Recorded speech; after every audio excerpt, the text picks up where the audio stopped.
ഏവർക്കും നമസ്കാരം. എൻ്റെ പേര് പിള്ളിയിൽ പരമേശ്വരൻ നമ്പൂതിരി. ഇന്നലെ ശബരിമല തന്ത്രിയെ SIT അറസ്റ്റ് ചെയ്ത് റിമാൻഡിലാണിപ്പോൾ. ശബരിമലയിലെ തന്ത്രി എന്നുള്ള നിലയിൽ അദ്ദേഹത്തെ അറസ്റ്റ് ചെയ്തപ്പോൾ വിശ്വാസികളായ എല്ലാവർക്കും വളരെയധികം വിഷമം അവരുടെ ഉള്ളിലുണ്ട്. ഞാൻ ബന്ധപ്പെട്ടവരൊക്കെ അങ്ങനെയാണ് പറഞ്ഞത്. സമാജത്തിന് മുഴുവൻ അത് നാണക്കേട് ഉണ്ടാക്കി എന്ന് ഒരു നല്ല ശതമാനം ആൾക്കാരും വിശ്വസിക്കുന്നുണ്ട്. തന്ത്രിയോട് എത്ര വലിയ വിശ്വാസമാണ് ഈ ജനങ്ങൾ അല്ലെ ഭക്തന്മാർ വെച്ച് പുലർത്തുന്നത് എന്ന് ഇതിൽ നിന്ന് നാം മനസ്സിലാക്കണം എന്ന് പറഞ്ഞാൽ തന്ത്രിമാരും പുരോഹിതന്മാരും മനസ്സിലാക്കണം. ഇത്രയധികം കൊള്ള നടന്നിട്ടും അവരെ ഈശ്വരതുല്യം സ്നേഹിക്കുന്ന ഒരു വിശ്വാസി സമൂഹം ഇവിടെ ഉണ്ട് എന്നുള്ളത് മറക്കാൻ പാടില്ല. പക്ഷേ ഇതുതന്നെയാണ് ഹിന്ദു ധർമ്മത്തിന് വന്നിട്ടുള്ള പാളിച്ചയും.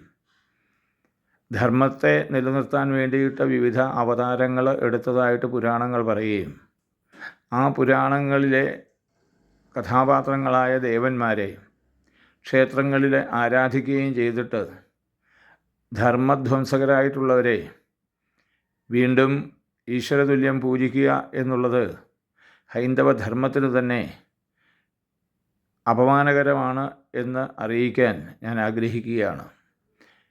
ഒരു പ്രധാന പുരോഹിതനെ അറസ്റ്റ് ചെയ്യുന്നതിൽ എല്ലാവർക്കും ദുഃഖമുണ്ടെങ്കിലും ഇദ്ദേഹത്തെ സംബന്ധിച്ചും അവിടെ ശബരിമലയിൽ നടന്നുകൊണ്ടിരിക്കുന്ന എല്ലാ കൊള്ളരുതായ്മയെപ്പറ്റിയും വ്യക്തമായ കാഴ്ചപ്പാട് എനിക്ക് ഉള്ളതുകൊണ്ടാണ് ഇതിനു മുമ്പ് ഞാൻ പല വീഡിയോകളും ശബരിമല തന്ത്രിയെ കേന്ദ്രീകരിച്ചുകൊണ്ട് പുരോഹിതന്മാരെ കേന്ദ്രീകരിച്ചുകൊണ്ട് ചെയ്തത്. എനിക്ക് വ്യക്തിപരമായി അനുഭവങ്ങൾ പഠനങ്ങളിലൂടെ എനിക്കുണ്ടായിട്ടുണ്ട്. അതുകൊണ്ടാണ് ഞാൻ ആ നിലപാട് സ്വീകരിക്കുന്നത്. അതുമാത്രമല്ല, തന്ത്രിയെ അറസ്റ്റ് ചെയ്തതിൽ എനിക്ക് ലെവലേശം ദുഃഖമില്ലാത്തതും അതുകൊണ്ടാണ്. SITയുടെ ഈ തീരുമാനം വളരെയധികം ശ്ലാഘനീയമാണ് എന്നുള്ളതിൽ എനിക്ക് സംശയമില്ല. അതുപോലെ തന്നെ ഹൈക്കോടതി നേരിട്ട് ഈ കേസ് നടത്തുന്നത് കൊണ്ടാണ് ഹൈന്ദവ വിശ്വാസികൾക്കെല്ലാവർക്കും തന്നെ അല്പമെങ്കിലും ആശ്വാസം പകരുന്നത് എന്നുള്ളതിൽ യാതൊരു സംശയവുമില്ല. ഇപ്പോൾ അറസ്റ്റിലാക്കപ്പെട്ടിട്ടുള്ളവർ അവരെ നന്നായി ചോദ്യം ചെയ്താൽ SITക്ക് പൂർണ്ണമായ വിവരം കിട്ടും എന്നുള്ളതിൽ യാതൊരു സംശയവുമില്ല. അതുമാത്രമല്ല, ഇനിയും താഴമൺ തന്ത്രിമാർ ആയിട്ടുള്ള മഹേഷാണ് അവിടെ പൂജയ്ക്ക് പോയിട്ടുള്ളത്. അതുപോലെ തന്നെ ഇദ്ദേഹത്തിൻ്റെ മകനുണ്ട്. കഴിഞ്ഞ കൊല്ലം തന്ത്രിയായിക്കൊണ്ട് അവിടെ വരികയുണ്ടായി. ഇവർക്കൊക്കെ ഇതിനെപ്പറ്റി അറിവുള്ളതാണ്. അതുകൊണ്ട് തന്നെ അന്വേഷണം വളരെ കാര്യമായി തന്നെ മകരവിളക്കിന് ശേഷം SIT നിർവഹിക്കുമെന്നാണ് ഞാൻ പ്രതീക്ഷിക്കുന്നത്. അതുകൊണ്ട് തന്നെ SITയുടെ പ്രവർത്തനങ്ങൾ ഹൈക്കോടതിയുടെ നിശ്ചയത്തിലായതുകൊണ്ട് കൃത്യമായ രീതിയിലാണ് പോകുന്നത് എന്നുള്ളതിൽ എനിക്ക് സംശയമില്ല. എന്നാൽ പുറമേ നിന്ന് പല ആൾക്കാരും പലതും ആഗ്രഹിക്കും. അവരവരുടെ രാഷ്ട്രീയ ചിന്തകൾ വെച്ചുകൊണ്ട് അല്ലെങ്കിൽ സാമുദായിക ചിന്തകൾ വെച്ചുകൊണ്ട് ചിലതൊക്കെ നടന്നാൽ കൊള്ളാം എന്ന് പലരും ആഗ്രഹിക്കാറുണ്ട്. പക്ഷേ അതൊന്നും നോക്കാതെ കണ്ട് SIT മുന്നോട്ട് പോകുന്നുണ്ട് എന്നുള്ളതാണ് ഇതിൽ നിന്ന് മനസ്സിലാക്കാൻ സാധിക്കുക. അതുമാത്രമല്ല, 1998 മുതൽ ശബരിമലയിൽ കാലങ്ങളായിട്ട് നടന്നിട്ടുള്ള എല്ലാ കൊള്ളരുതായ്മകളെ പറ്റിയും കോടതി അന്വേഷിക്കും എന്ന് കോടതിയുടെ ഒരു റിപ്പോർട്ട് കഴിഞ്ഞ ഇടയ്ക്ക് പത്രങ്ങളിലൂടെ വായിക്കുകയുണ്ടായി. തീർച്ചയായിട്ടും കോടതി പോകേണ്ട വഴിയിൽ തന്നെയാണ് പോകുന്നത് എന്ന് നമുക്ക് മനസ്സിലാക്കാം. ഇത്രയും കാലഘട്ടത്തിൽ ശബരിമലയുമായിട്ട് നടന്നിട്ടുള്ള പല വിഷയങ്ങളും അവിടെ നടന്നിട്ടുള്ള ഓരോ കാര്യങ്ങളും കോടതിയുടെ നിരീക്ഷണത്തിൽ അന്വേഷണം ആരംഭിച്ചാൽ അവിടെ ഇടതുപക്ഷമെന്നോ വലതുപക്ഷമെന്നോ ഉള്ള ഭേദമില്ലാതെ അവിടെ വന്നിട്ടുള്ള പുരോഹിതന്മാരും അതോടൊപ്പം തന്നെ അവിടെ നടന്നിട്ടുള്ള കൊള്ളയിൽ പങ്കാളികളാണ് എന്ന് തിരിച്ചറിയും എന്നുള്ളതിൽ സംശയം എനിക്കില്ല. ഇതിനു മുമ്പ് അവിടെ നിന്ന് താഴിക കുടങ്ങൾ പോയിട്ടുണ്ട്, മറ്റ് പല സാധനങ്ങളും അവിടെ നിന്ന് പോയിട്ടുണ്ട്. അതുപോലെ അവിടെ നടന്നിട്ടുള്ള എത്രയോ അഴിമതികൾ നമുക്ക് ചൂണ്ടിക്കാണിക്കാൻ സാധിക്കും. അതൊക്കെ അന്വേഷണ പരിധിയിൽ കോടതി കൊണ്ടുവരുന്നു എന്ന് കേട്ടപ്പോൾ സത്യത്തിൽ അയ്യപ്പനാണ് കോടതി എന്ന് ഞാൻ വിചാരിച്ചു പോയി. ധർമ്മശാസ്താവ് കോടതിയുടെ രൂപത്തിൽ അവതരിച്ചു എന്നാണ് ഞാൻ കാണുന്നത്. തീർച്ചയായിട്ടും ഇത് ഹിന്ദു സമാജത്തിന് എന്നും അഭിമാനിക്കാൻ കഴിയുന്ന ഒന്നാണ്. പിന്നെ ഹിന്ദു സമാജത്തോട് എനിക്ക് പറയാനുള്ളത്, തെറ്റ് ആര് ചെയ്താലും ശിക്ഷിക്കണം എന്നുള്ളതാണ് എല്ലാവരും എടുക്കുന്ന നിലപാട്. അതുമാത്രമല്ല, ഈ തന്ത്രിയെ അറസ്റ്റ് ചെയ്തതിൽ എല്ലാവർക്കും ഉള്ളിൽ വിഷമമുണ്ടെങ്കിലും ഒരാളും തന്ത്രി ഇങ്ങനെ ചെയ്യില്ല എന്ന് വിശ്വസിക്കുന്നവർ ഈ സമൂഹത്തിലില്ല എന്നുള്ളത് നമുക്ക് കാണാൻ സാധിക്കും.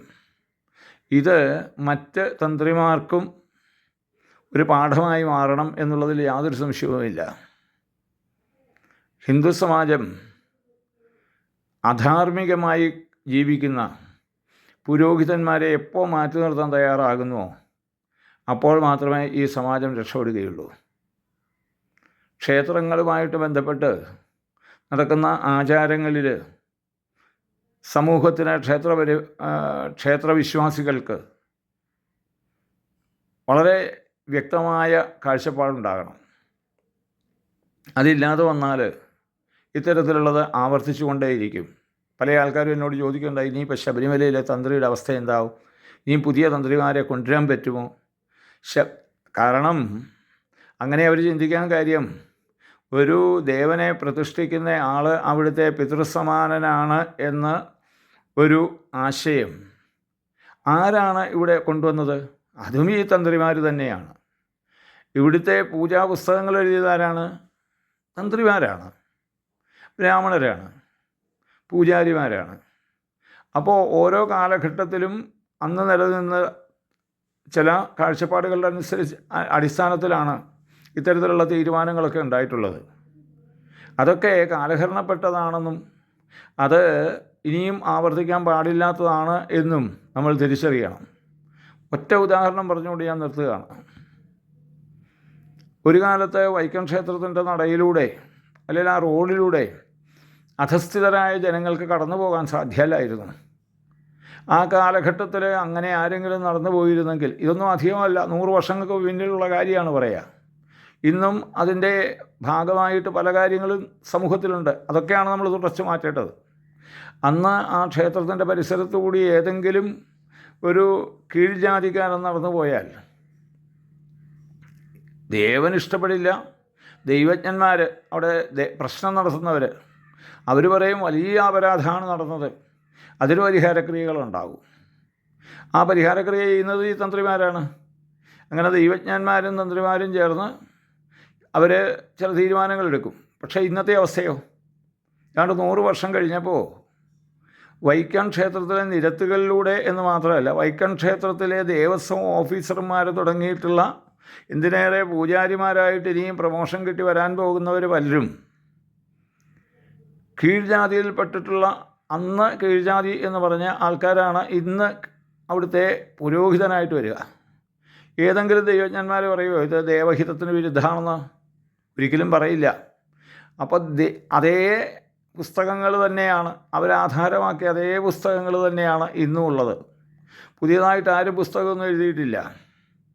പ്രശ്നമാർഗം പോലെയുള്ള ഗ്രന്ഥങ്ങൾ അന്നും ഇന്നും എല്ലാം ഉപയോഗിക്കുന്നു. പക്ഷേ ഇവിടെ മാറ്റം വന്നത് സമൂഹത്തിൻ്റെ കാഴ്ചപ്പാടിലാണ്. അപ്പോൾ ദൈവജ്ഞന്മാരുടെ കാഴ്ചപ്പാട് മാറും. അവരെ ഇതൊക്കെ ദൈവഹിതമായിട്ട് പറയുന്നു. ഇന്നലെ രാജീവിൻ്റെ അറസ്റ്റ് നടന്ന സമയത്ത് ഘോരഘോരം ഒരാൾ ചില വാദങ്ങളൊക്കെ ഉന്നയിക്കുന്നത് കണ്ടു. അദ്ദേഹത്തിൻ്റെ സഹോദരിയുടെ മകൻ രാഹുൽ ഈശ്വർ, അദ്ദേഹം പറഞ്ഞു, ഈശ്വരന് നേരിട്ട് പറയാൻ മേലാത്തതുകൊണ്ട് ദൈവഹിതം നടപ്പാക്കാനായിട്ട് നിയോഗിക്കപ്പെട്ടവരാണ് തന്ത്രിമാരെന്ന്. ദൈവത്തെപ്പറ്റിയോ ദൈവഹിതത്തെപ്പറ്റിയോ ഇവർക്കറിയുമോ? ദൈവഹിതം എന്ന് പറയുമ്പോൾ ദൈവപ്രശ്നം മുഖാന്തരമാണ് വരിക.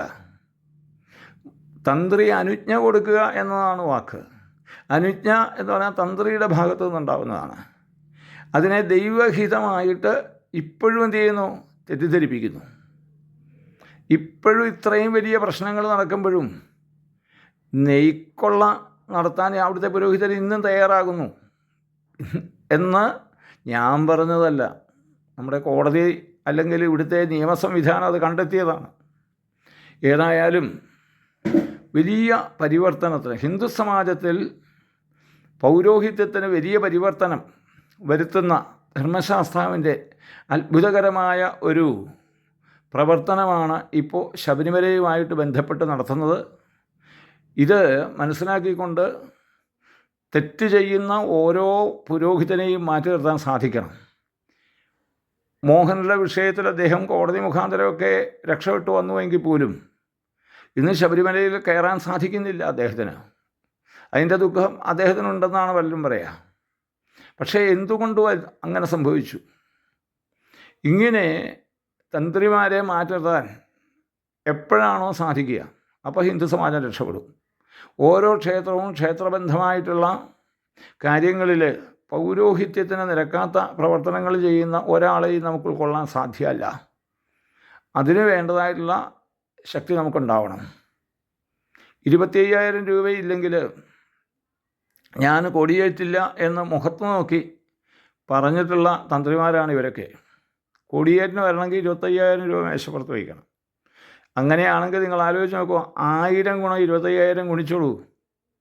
ഓരോ ക്ഷേത്രത്തിലും കലശത്തിന് 25,000 വെച്ച് കൂട്ടിയാൽ ഏതാണ്ട് 4,000 പേരും ക്ഷേത്രങ്ങളാണ് ഇവർക്കുള്ളത്. അത് ഗുണിച്ച് നോക്കൂ, എത്ര കോടികളാണ്. ഈ കോടികളെ സംബന്ധിച്ച് എന്തെങ്കിലും അന്വേഷണം നടന്നിട്ടുണ്ടോ? ഇടി അന്വേഷിക്കണം എന്നുള്ളതാണ് ഞാൻ പറയുക. ഇവർക്ക് കിട്ടുന്ന ഈ പണം കൊണ്ട് ഈ സമൂഹത്തിന് എന്തെങ്കിലും ഗുണകരമായിട്ടുള്ള കാര്യങ്ങൾ ഇവർ ചെയ്തിട്ടുണ്ടോ? ഇതൊക്കെ നമ്മൾ ആലോചിക്കണം. ഇവർക്ക് സമൂഹത്തോട് എന്തെങ്കിലും ബാധ്യതയുണ്ടോ? ഈ നീറുന്ന ഹൃദയവുമായി നിൽക്കുന്ന സമൂഹത്തിന് ഇന്നും നിങ്ങളെ അംഗീകരിക്കാൻ സാധിക്കുന്നുവെങ്കിൽ ഈ പുരോഹിതന്മാർ മനസ്സിലാക്കേണ്ടത് ഈ സമൂഹം എത്രയോ വലിയ ഒരു ഭാവത്തിലാണ് നിങ്ങളെ ബഹുമാനിക്കുന്നത് എന്ന് കാണണം. അവരോട് നിങ്ങൾക്കുള്ള ബാധ്യത എന്താണ് എന്ന് ചിന്തിക്കണം. അവിടെ എത്തുന്ന ഓരോ വിശ്വാസി സമൂഹവും അയ്യപ്പനെ വിചാരിച്ച് അയ്യപ്പൻ്റെ പ്രത്യക്ഷ രൂപമായിട്ട് കണ്ട് നിങ്ങളുടെ കൈകളിലേക്ക് പണം വരുമ്പോൾ അവരുടെ പോക്കറ്റ് കൊള്ളയടിക്കുകയും അയ്യപ്പനെ തന്നെ കൊള്ളയടിക്കുകയും ചെയ്യുന്ന ഈ സംവിധാനം നമുക്ക് മാറണം.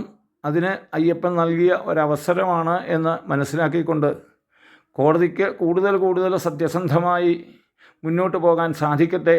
അതിന് അയ്യപ്പൻ അവർക്ക് വേണ്ടതായിട്ടുള്ള ശക്തിയും ബുദ്ധിയും നൽകി അനുഗ്രഹിക്കട്ടെ എന്ന് പ്രാർത്ഥിച്ചുകൊണ്ട് ഈ എളിയവൻ തൻ്റെ വാക്കുകൾ തൽക്കാലം